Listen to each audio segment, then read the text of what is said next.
What is going on, everybody? Welcome back. Today, it's another review. We're back on the Barago bus, taking a tour of what they have to offer in 2023. That was a horrible, dumb joke to make. Today, we're finally looking at the 2023 Ferrari diecast, specifically the Charles Leclerc diecast. Now, I have a theory that many of you maybe would have wanted to see Carlos Sainz, or at least there were a few jokes about reviewing a Carlos Sainz diecast, because in the last Ferrari review I did, I joked about how I reviewed Charles Leclerc because he was the one that actually won.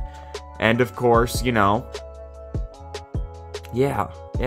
No win for Charlie this year, except for that chocolate factory. It was actually my intent to review a Carlos Sainz for this video, but remember, I got these cars at Walmart, and that was just not available. But, you know, even if people said I should review Carlos Sainz, I theorize that more people are interested in seeing Charles Leclerc anyway, regardless of the fact that he can't ever win. But hey, that's just a theory. And I'm gonna miss you. I'm gonna miss this. But anyway, let's waste no more time. Let's jump into this review. And speaking of wasting no more time, let's actually waste a little bit more time, because I gotta provide the context of what we're looking for today. So last year, the SF something, I don't even remember what this car is called anymore. This is the Barago one. This was, at the time, the best Barago I think I had ever seen.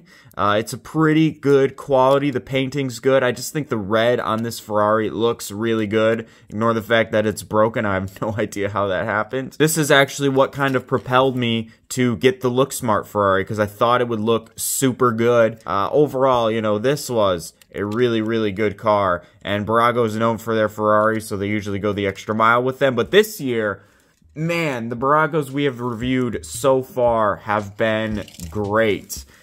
These two in particular, I think these are the best looking Baragos. I think the McLaren looks great.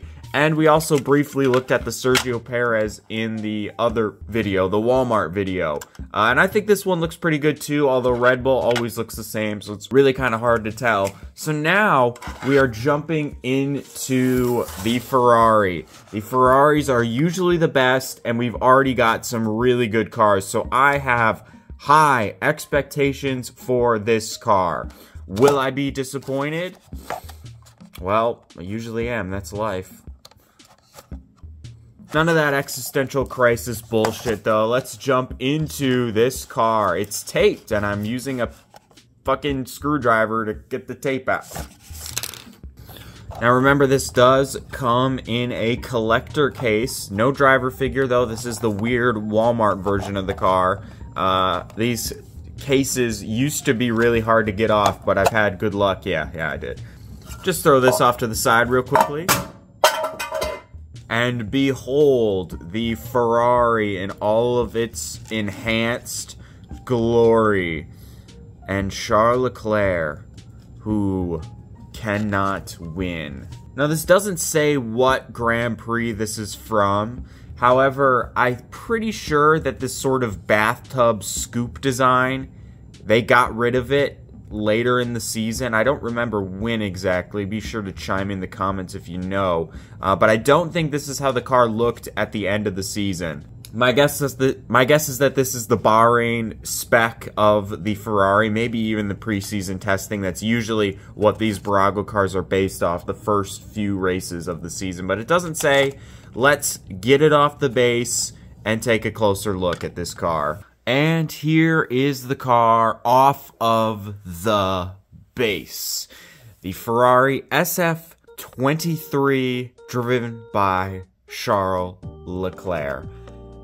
Do y'all even remember what Ferrari did this season? You know, I think in the past few videos I've joked about the 2023 season being a bit of a haze for me, but man, I don't even remember anything that Ferrari did besides that one race win. I mean, I guess they finished third. I feel like McLaren and Aston Martin were in a battle at the end there, so they must have finished third, but yeah, just not a great season for Ferrari. I don't know, maybe not as bad as last year, because last year was a huge disappointment in the end, but I don't even know how you categorize a season like this season for anyone but Red Bull. It's just kind of a throwaway.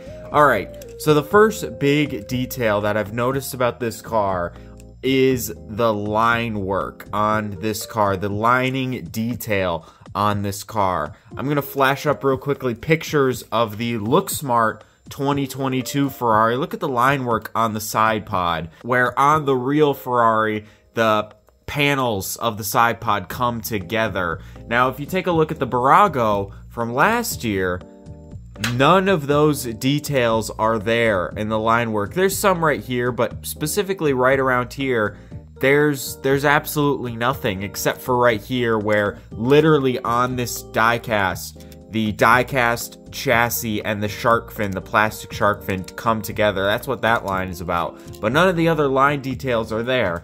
But on this car, it is actually present. Now, I'm not much of a rivet counter. I think that's what you would call some of the model experts that really get nitty-gritty and really get particular about the way the details on the cars look. I'm not much of a rivet counter or line counter, so that's a cool detail that it's there, but I don't know, it's not, doesn't particularly bother me if it wasn't there, but I noticed it as soon as I bought this car, that the line detail was significantly more present than it ever has been on a Barago car. So that is a pretty cool detail. Other things that I usually talk about, the suspension, it's looking pretty good. I think it's painted. It's got a carbon fiber pattern. The Alpine didn't have that. It's sort of like just a glob piece, one big piece, and not a bunch of individual suspension parts. That's most of the time what Baragos do, so that's not exactly good nor bad, I guess you could say. It's expected, you know? I think the usual painting mishaps, or I won't say usual, the painting mishaps that you see every once in a while on a Barago aren't that present. I think right here, where the red on the halo begins, where the red and the black on the halo meets, it's a little bit sloppy. But that is, especially on this side, yeah, it's a little bit sloppy, but that's not a huge deal. Also right here, I feel like this is supposed to be black, like entirely black. Usually the details like this is like that, but that is, I mean, they kind of got it on here. It's sort of black. A little strange thing, you know, they've also got this detail right here, the vents here, the black vents on the top of the car. I'm not sure what spec Ferrari this is. I'm guessing that it's Bahrain or preseason testing. Feel like, just like everybody else, Ferrari eventually kind of took on a more Red Bull design to their car, and they ditched this bathtub right here. So I'm not sure when they did that, but yeah, I think this is from Bahrain, a Bahrain spec car. Overall, I mean, this is a pretty solid looking car. I think I like last year's Ferrari just a little bit more. I think the thing that really sold it to me was that darker red, you know, maroon, scarlet red Ferrari that it was last year. I still appreciate this sort of 90s throwback that they're kind of running here. At least that's what it reminds me of, where they've got the black front wings, black rear wings, and just a solid red body. I like this a lot more than some of the 2017, 18, 2016 era Ferraris. They also have the red end plates now, which I actually kind of like a little bit more than the black end plates. I think it pops a little bit better. I'd say this is a pretty solid car. I don't like it as much as 2022, but I think when we put it together with the rest of the Baragos I've reviewed so far, it looks really nice next to all of them. I really love the colors that we've got going on here. It's a solid car, I think. I recommend it, you know. There's a lot of highlight details that I actually really like. Okay, I'm kind of tripping out right now. I think it's really cool. The brake, the wheel things, the front of them are all got like, the front of them all have different like highlighted colors, like orange, white, pink. I think that's a really cool detail. I got rid of the Red Bull because it doesn't freaking have them. But yeah, I mean, I think as it's been for the past couple videos, it's a really good Barago car. I don't like it as much as Oscar Piastri, McLaren, and Alpine, George Pierre Gasly. But the detail on this, you know, they go a step above with their Ferraris, and they've done that.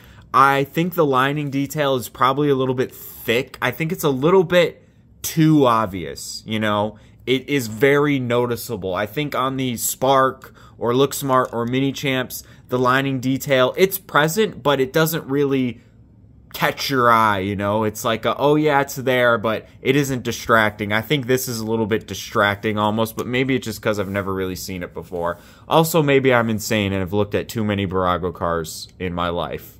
But yeah, I'm going to say that this Ferrari, it's really, really good. It's not as good as the other ones I've reviewed so far this year, but it's a pretty high bar so far. So I'm going to say it. This is a good one to get, I think. What do you guys think of the Ferrari SF23 from Barago? Are you going to get it? Do you already have it? What's your favorite Ferrari from the past 5 years? And tell me why. I don't know. I don't really know how to do a call to action. Be sure to comment and, you know, do what you do. I have a goal here of hitting 10 million subscribers by the end of March. We're almost there. We're getting so close. So just a few more subs to push it the extra mile. Always appreciated. And I will see you in the next video. Hello. Clang, clang, chicka, chicka, clang, clang, I have the bang. Give me my bronies.